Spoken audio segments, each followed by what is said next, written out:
TDP అధినేత Chandrababu నాయుడుపై AP CM Jaganmohan Reddy తీవ్ర విమర్శలు చేశారు. అనకాపల్లి జిల్లా చింతపాలెం మేమంతా సిద్ధం సభలో పాల్గొన్న ఆయన తన ఒక్కడిని ఎదుర్కొనేందుకు నక్కలన్నీ ఒకటయ్యాయన్నారు. ప్రజల్ని దోచుకునేందుకు చంద్రబాబు దత్తపుత్రుడు వదినమ్మ సిద్ధమయ్యారని విమర్శించారు. చంద్రబాబు రాలేయమని రెచ్చగొడుతున్నారని ఆగ్రహం వ్యక్తం చేశారు. 14 ఏళ్లు రాష్ట్రానికి సీఎంగా ఉన్న బాబు పేదలకు ఏం మేలు చేశాడని ప్రశ్నించారు. రెండు సముద్రాలు కనిపిస్తా ఉన్నాయి.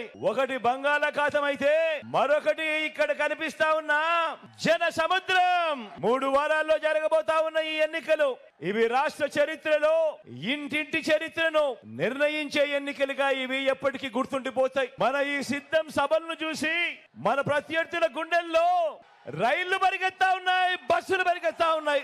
ఉక్రోషము కడుపు మంట బగ్గుమని చంద్రబాబు ఆ ఉక్రోషంతో నా మీద రాళ్లు వేయమంటా ఉన్నాడు, నన్ను దగ్ధం చేస్తానంటున్నాడు. ఇది చంద్రబాబు దత్తపుత్రుడుల వాళ్ళ వదినమ్మల ఎజెండా. ఈ మధ్య బాబు ఏమంటున్నాడంటే జగన్ ఒక బచ్చా అంటున్నాడు.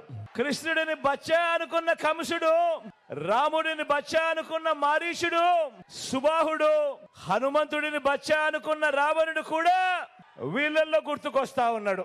చరిత్రలో పోయే కాలం వచ్చినప్పుడు విలన్లందరికీ కూడా అటువైపున హీరోలందరూ బచ్చాలుగానే కనిపిస్తా ఉంటారు. అయ్యా చంద్రబాబు, నువ్వు బచ్చా అంటున్న నేను ప్రజలకు మంచి చేసి ఎన్నికల్లో ఒంటరిగా ధైర్యంగా ప్రజల ముందుకు నేను వస్తా ఉన్నా. మరి 14 ఏళ్ళు సీఎంగా చేసావు కదా, మరి పేదలకు నువ్వు చేసిన మంచి ఉంటే నువ్వెందుకయ్యా బచ్చాను చూసి భయపడుతూ పొత్తుల కోసం ఎగబడతా ఉన్నావు అని అడుగుతా ఉన్నా నీ చంద్రబాబును. ఇంతమంది నా చుట్టూ బాణాలు, రాళ్ళు, ఆయుధాలు పట్టుకుని ఉన్నారు. వీరందరి మధ్య మీకు మంచి చేసిన మీ బిడ్డ ఒక్కడే నిలబడి ఉన్నాడు. ఇన్ని నక్కలు ఏకమవుతా ఉన్నాయి. సింగిల్ గా ఎదుర్కొనేదానికి ఇన్ని నక్కలు ఏకమైనా కూడా భయపడతా ఉన్న పరిస్థితులు ఈ రోజు కనపడతా ఉన్నాయి. చంద్రబాబు పేరు చెప్తే గుర్తుకొచ్చేటివి వెన్నుపోట్లు, మోసాలు, అబద్ధాలు, కుట్రలు. ఇవి చంద్రబాబు పేరు చెప్తే గుర్తుకొచ్చే అంశాలు. జగన్ ఉంటే పేదలకు పథకాలన్నీ కొనసాగుతాయి. జగన్ లేకపోతే మళ్ళీ ప్రజలు మోసపోయి పథకాలన్నింటికి కూడా ముగింపే.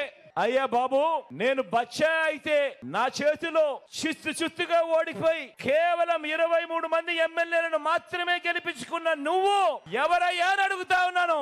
నిన్నే అడుగుతున్నా, ఏమనాలి నిన్ను అని అడుగుతా ఉన్నాను. నేను బచ్చా అయితే 5 ఏళ్ల తర్వాత కూడా నాతో పోటీకి నువ్వు ఒక్కనివే రావడానికి నీకు ధైర్యం చాలడం లేదు. 1 డజన్ మందిని వెనకేసుకొని వస్తా ఉన్న నిన్నేమనాలి అని అడుగుతా ఉన్నాను. నా కళ్ళ ఎదుట 2 సముద్రాలు కనిపిస్తా ఉన్నాయి. ఒకటి బంగాళాఖాతం.